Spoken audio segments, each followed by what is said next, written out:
Hello everyone, कैसे हैं आप सभी लोग। तो आज बात करने वाले हैं ग्लाइकोलिसिस। ग्लाइकोलिसिस क्या होता है, ये सारा का सारा इस पूरे लेक्चर में हम कंप्लीट करने वाले हैं। और ये लेक्चर आपको बहुत ही अच्छा लगने वाला है क्योंकि ग्लाइकोलिसिस एक कॉमन पाथवे है।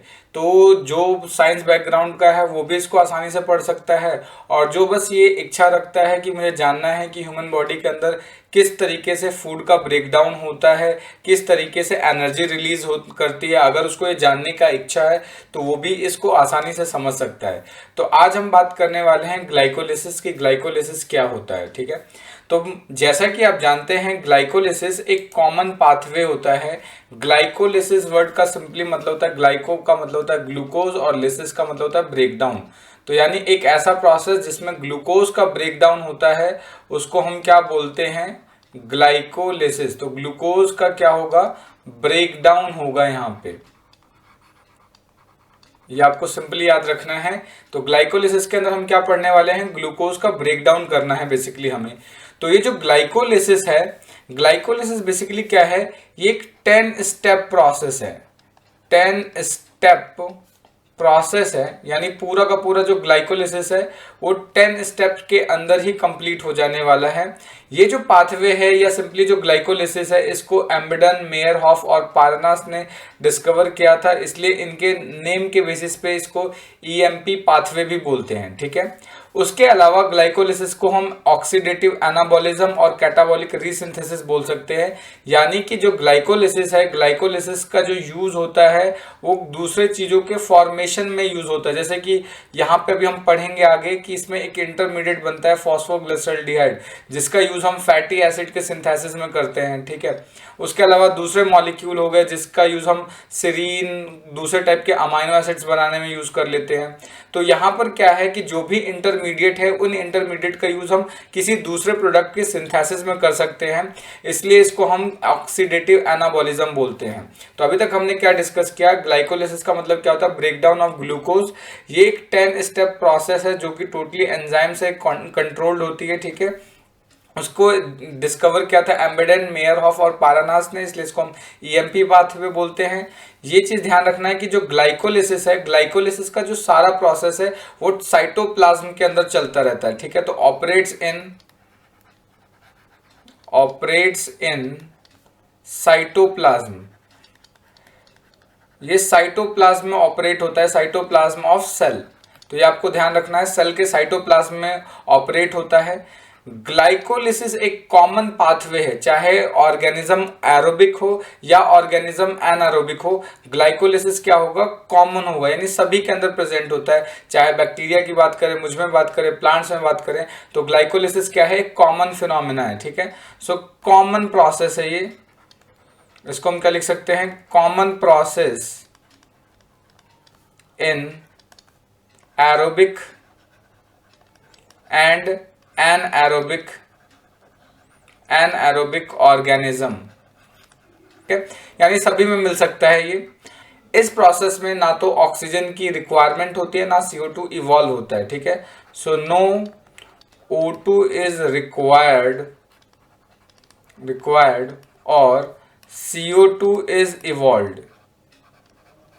यानी ग्लाइकोलिसिस के अंदर ना तो ऑक्सीजन की रिक्वायरमेंट होती है, ना CO2 इवॉल्व होता है। इसलिए क्या है, एक सिंपल प्रोसेस है। सारे के अंदर जितने भी एरोबिक हो या एनारोबिक हो, सभी के अंदर ये प्रोसेस आपको दिखेंगे, सभी के अंदर ये प्रोसेस प्रेजेंट होते हैं, ठीक है। तो ये तो एक बेसिक था। तो अब मेन आते हैं साइकिल के ऊपर। तो अगर हम साइकिल की बात करें तो ये 10 स्टेप प्रोसेस है। तो सबसे पहले क्या होता है, आपके पास ग्लूकोज होता है। ग्लूकोज को कन्वर्ट किया जाता है ग्लूकोज 6 फॉस्फेट, यानी ग्लूकोज के 6th पोजीशन पे हमें फॉस्फेट ऐड करना है। तो फॉस्फेट ऐड करने के लिए हमें फॉस्फेट लेके आना पड़ेगा।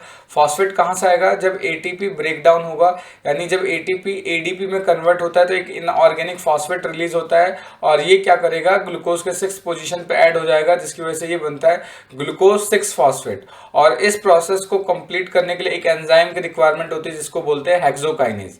अब ग्लूकोज 6 फॉस्फेट से फ्रक्टोज 6 फॉस्फेट बनना है। तो यहाँ पर क्या होगा, ग्लूकोज और फ्रक्टोज आइसोमेरिज्म शो करेंगे। तो यहाँ पे आइसोमेरिज एंजाइम क्या करेगा, ग्लूकोज 6 फॉस्फेट को फ्रक्टोज 6 फॉस्फेट में कन्वर्ट कर देता है।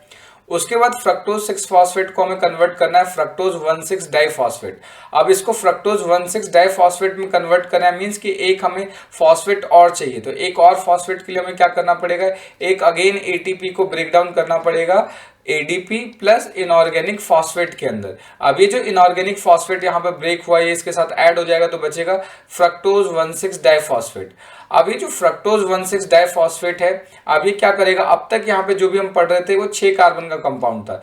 अब यहाँ पे क्या होगा, एल्डोलेज एंजाइम की प्रेजेंस में ये जो 3-फॉस्फोग्लिसरॉल्डिहाइड है, अब यहाँ पे ऑर्थोफॉस्फोरिक एसिड आके इसको 1,3 डाइफॉस्फोग्लिसरॉल्डिहाइड में कन्वर्ट हो जाएगा, ठीक है, क्योंकि एक यहाँ पे ये फॉस्फेट और ऐड कर देगा जिसकी वजह से ये 1,3 डाइफॉस्फोग्लिसरॉल्डिहाइड में कन्वर्ट होगा। उसके बाद ये क्या होगा, ये जो डाइफॉस्फोग्लिसरॉल्डिहाइड है यहाँ पे डीहाइड्रोजिनेज की वजह से यहाँ पे रिडक्शन ऑक्सीडेशन होगा और ये कन्वर्ट हो जाएगा एल्डिहाइड से एसिड के अंदर, तो बन जाएगा 1,3 डाइफॉस्फोग्लिसरिक एसिड। अब ये जब 1,3 डाइफॉस्फोग्लिसरिक एसिड बन रहा होता है उस कंडीशन में 2 NADH कन्वर्ट हो जाते हैं NADH2 में, ठीक है। सेम एज उसके बाद क्या होगा, ये जो 1,3 डाइफॉस्फोग्लिसरिक एसिड है वो ट्रांसफॉस्फोराइलेज एंजाइम की प्रेजेंस में ये कन्वर्ट होगा 3-फॉस्फोग्लिसरिक एसिड और इस समय एडीपी से एटीपी का फॉर्मेशन होता है। नेक्स्ट 3-फॉस्फोग्लिसरिक एसिड म्यूटेज एंजाइम की प्रेजेंस में कन्वर्ट होता है 2-फॉस्फोग्लिसरिक एसिड, फिर इनोलेज एंजाइम की प्रेजेंस में कन्वर्ट होगा 2-फॉस्फोइनोल पायरुविक एसिड और लास्ट में पायरुविक एसिड काइनेज की प्रेजेंस में ये पायरुविक एसिड में कन्वर्ट हो जाएगा। और जब ये 2-फॉस्फोइनोल पायरुविक एसिड से पायरुविक एसिड में कन्वर्ट कर रहा होता है तो 2 ADP कन्वर्ट हो जाते हैं ATP में। तो बेसिकली अगर मुझे सिंपली समझना हो तो ग्लाइकोलिसिस क्या है, ग्लाइकोलिसिस एक ऐसा प्रोसेस है जहां पे ग्लूकोज का ब्रेकडाउन होता है 2 मॉलिक्यूल ऑफ पायरुविक एसिड में। 2 ग्लूकोज किस में कन्वर्ट हो जाते हैं, पायरुविक एसिड में, और इस प्रोसेस के ड्यूरेशन में 2 ATP तो कंज्यूम होते हैं, ठीक है, 2 ATP क्या होंगे, कंज्यूम होंगे। जैसा कि आप देख रहे हो यहाँ पे ये 2 ATP तो कंज्यूम होंगे, उसके कंपैरिजन में आपको 4 ATP फॉर्म होते हैं।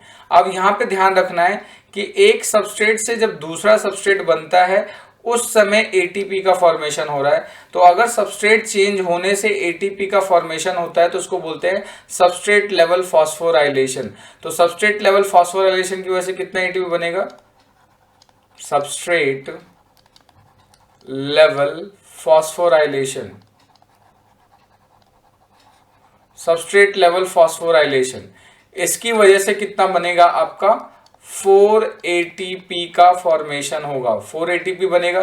तो अब क्या है, 4 ATP बन रहा है, 2 ATP कंज्यूम हो रहा है, तो नेट गेन कितना होगा, यहाँ पे देखें तो नेट गेन 4 - 2 यानी 2 ATP का होगा, ठीक है, यानी 2 ATP का नेट गेन हो रहा है यहाँ पे। उसके अलावा यहाँ पे ऑक्सीडेटिव फॉस्फोराइलेशन की बात करें, ऑक्सीडेटिव फॉस्फोराइलेशन का मतलब क्या है कि NADH2 जो बना है ये बाद में माइटोकॉन्ड्रिया के अंदर जाके ATP में कन्वर्ट हो जाएगा, तो इसको बोलते हैं ऑक्सीडेटिव फॉस्फोराइलेशन। तो ऑक्सीडेटिव फॉस्फोराइलेशन की वजह से, ऑक्सीडेटिव फॉस्फोराइलेशन की वजह से 2 NADH2 का फॉर्मेशन होता है जो कि फर्दर बाद में जाकर 2 × 3 ATP मीन्स 6 ATP का फॉर्मेशन करेगा। सो ओवरऑल ATP गेन कितना होगा, ओवरऑल ATP गेन होगा 6 + 2 यानी कि टोटल 8 ATP गेन होता है आपका सिर्फ और सिर्फ किसके अंदर, ग्लाइकोलिसिस के अंदर। तो ग्लाइकोलिसिस एक ऐसा प्रोसेस है जहां पे हम ग्लूकोज को पायरुविक एसिड में कन्वर्ट करते हैं। ये सारा का सारा प्रोसेस आपके जनरली सेल के साइटोप्लाज्म में चल रहा होता है और ये सभी के अंदर मिलेगा, चाहे वो ऑर्गेनिज्म एरोबिक हो या एनारोबिक हो, ठीक है। तो होप आपको ये वीडियो पसंद आई होगी। अगर कोई डाउट है तो कमेंट करके जरूर पूछें। अगर इस लेक्चर को आपको मार्क करना हो, 10 में से मार्क्स देने, तो आप इसको कितने देंगे कमेंट करके जरूर बताएं। मिलते हैं नेक्स्ट वीडियो में, तब तक के लिए थैंक यू एवरीवन, जय हिंद।